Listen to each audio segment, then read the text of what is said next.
Hello, everyone, and welcome to the show that we have today. Today, it is a show that I tried to touch on earlier this season, but it didn't really work out. But now, as we've entered the end of the season and we are in the play-ins now, I think it is the perfect time to reintroduce the RedZone to the league. So, what is it? Well, for today, what it's going to be is a show for the predictions of the play-ins, specifically today's game of the Philadelphia Imperials against the Boston Bobcats. So, without further ado, let's just look at their roster, shall we? All right. The first thing that we have to do is look at their quarterbacks. For the Imperials, that's their head coach, Kendrick. He hasn't really had that much to do this season. I mean, he's had like 10 drives at quarterback and 3 interceptions, which doesn't sound that good on his own. But to be fair, he wasn't really focused on quarterbacking this season. Last season, he was one of the best quarterbacks. He just had a bad team. He had a 70% completion rate. So I expect good things from him if he's been labbing at quarterback. However, if he hasn't, I don't know what to expect from him.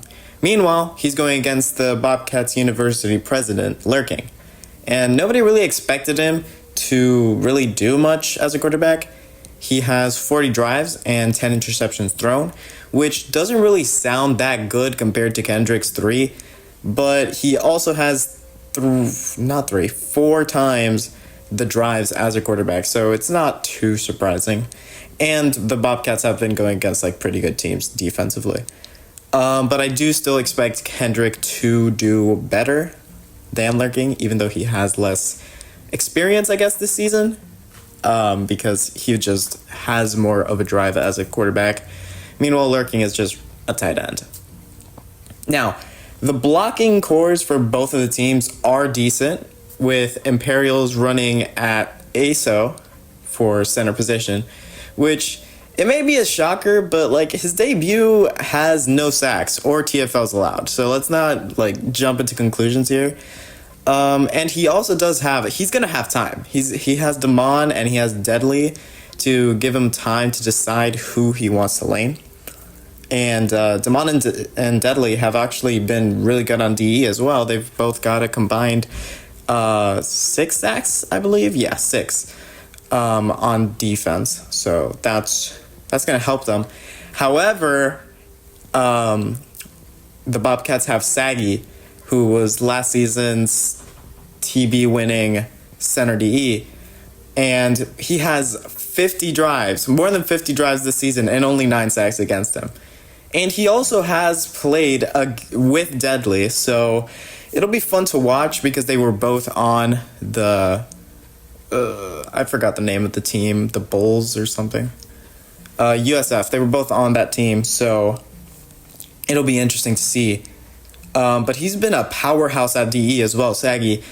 He is currently one of the favorites for DE of the year with 10 sacks and 3 safeties and a SWAT 6. And yeah, it's just crazy.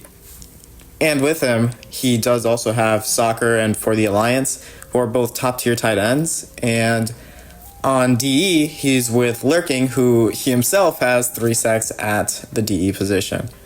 So I feel like ASO won't really be able to hold Saggy and Lurking. But then again, I also feel the same thing for Saggy holding Deadly and Damon.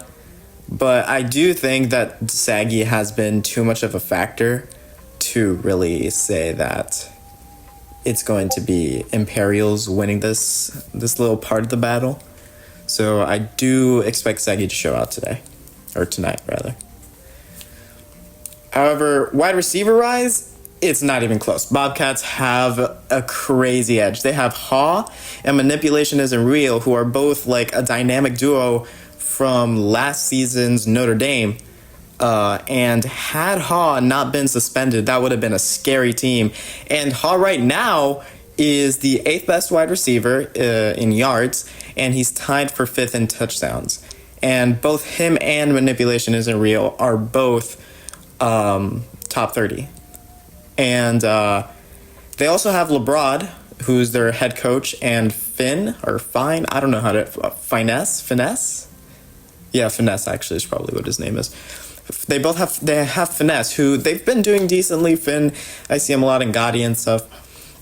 But for the Imperials, it's just kind of GMN, and like he's good, but after that it's just like who's capping, and like Mel Archives, I guess, but he's mainly a quarterback, and then there's Jacami.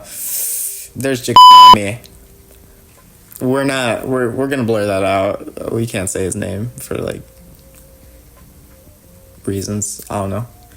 Anyways, but that team, like, it could work, but like I guess the Bobcats, like, they're not. No, they're all over the place. They're not setting picks. I promise you, Jacami's not setting a single pick. I don't really know who Kappen is. He's just like a guy who's on the team. Maybe Qlitched shows up. I don't know. We'll see what happens. I just think Bobcats have a chemistry that Imperials haven't reached. Overall, the Bobcats really have a better team, defender and receiver-wise. I know we didn't really touch on the defense side, but defensively, Hall has also been like really good on defense. So he's got like 3 interceptions, I think, which is it's definitely good. But the Imperials are known to flip the script.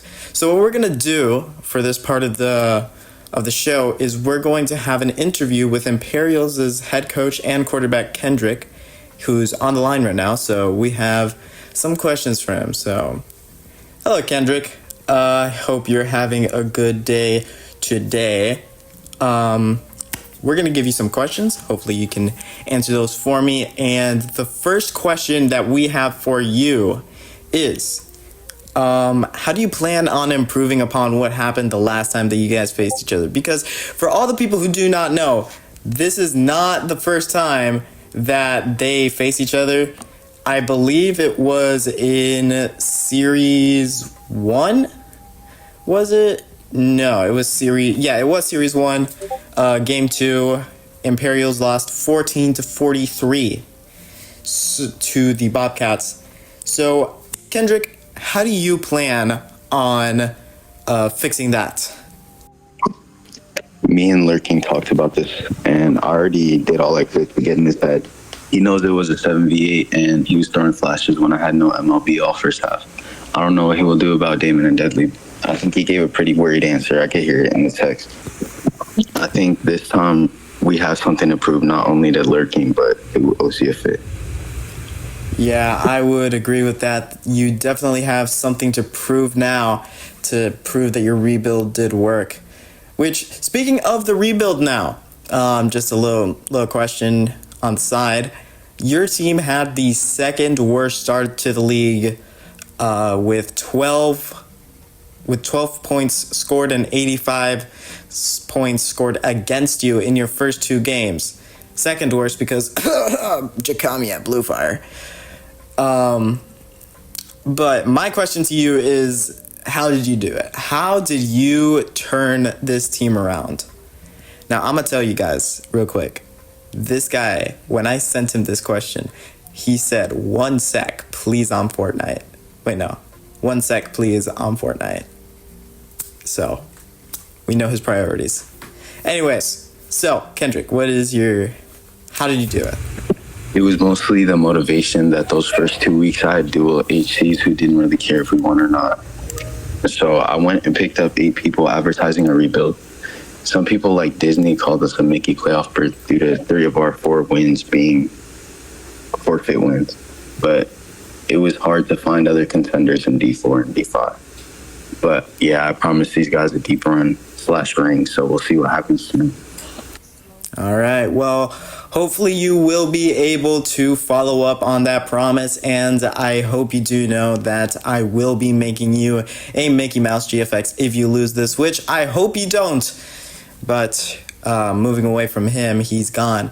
I do believe that it is going to be the Bobcats who win this game.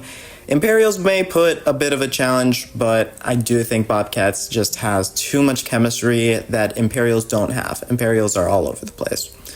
But anyways, that's going to be the end of this first segment of RedZone. We will see you in the next game, And tonight I will be the streamer for the game of Philadelphia versus Boston. So if you guys want to watch that, just stay tuned, and I will be streaming that and commentating that. So hope you